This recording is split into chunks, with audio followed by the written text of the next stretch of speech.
Time pass کر کے چلا جانا ہے۔ بسم اللہ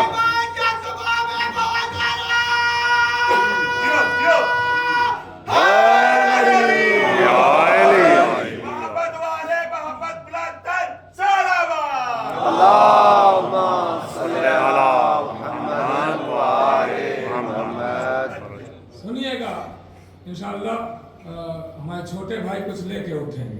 شادی نے کرم فرمایا غور کیجیے گا بھائی، اس عبد کا وکیل میں عقیل خود ہی بن جاتا ہوں۔ آواز آ رہی ہے نا پیچھے والوں؟ تھوڑا ساتھ رہیے گا۔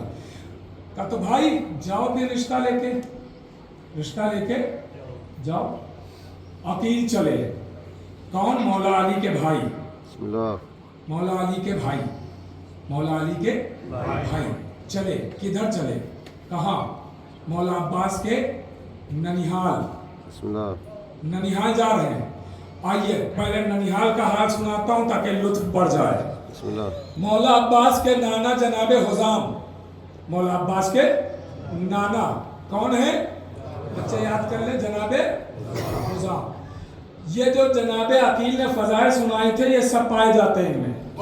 سخی ہیں، کریم ہیں، شجاع ہیں، دلیر ہیں، بہادر ہیں، نجیب ہیں، طیب ہیں، طاہر ہیں۔ سنیے گا، جناب حزام مولا عباس کے نانا اپنے قبیلے کے سردار تھے۔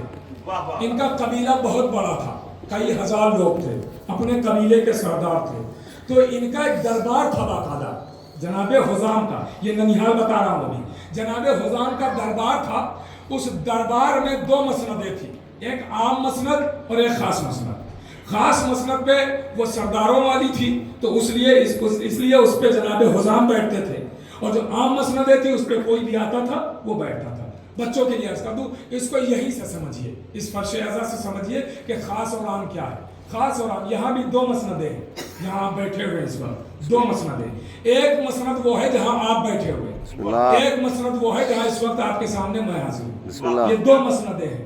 آپ جہاں بیٹھے ہوئے ہیں یہاں آ کے کوئی بھی بیٹھ سکتا ہے، ڈاکٹر ہو، انجینئر ہو، پروفیسر ہو، عالم ہو، فاضل ہو، ادیب ہو، I S who, I G who, D I جی ہو، وزیر اعظم ہو، کوئی بھی ہو، لیکن یہاں وہی بیٹھے گا جسے ذکر اہل بیت کرنا ہو،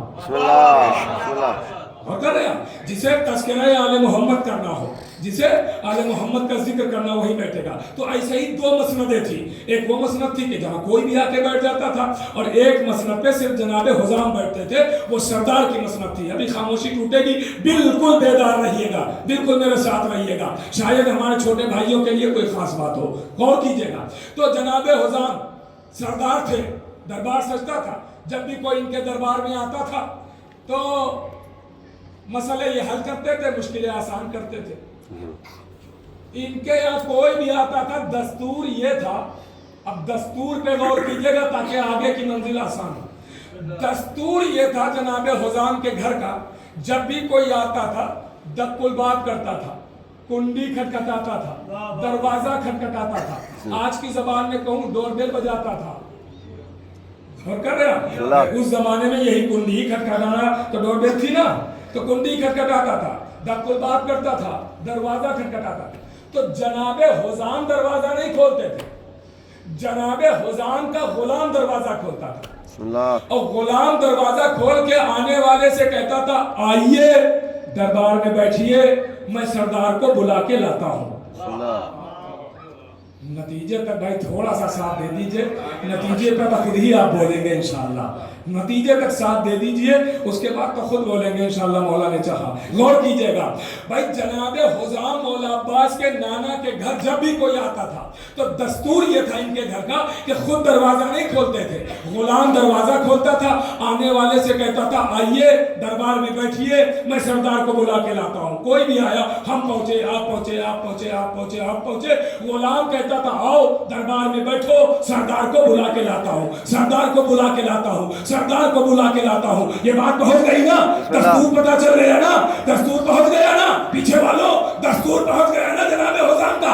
حزام کیا کا دستور تھا، خود دروازہ نہیں کھولتے تھے، غلام دروازہ کھولتا تھا اور آنے والے سے کہتا تھا آؤ دربار میں بیٹھو، میں سردار کو بلا کے لاتا ہوں۔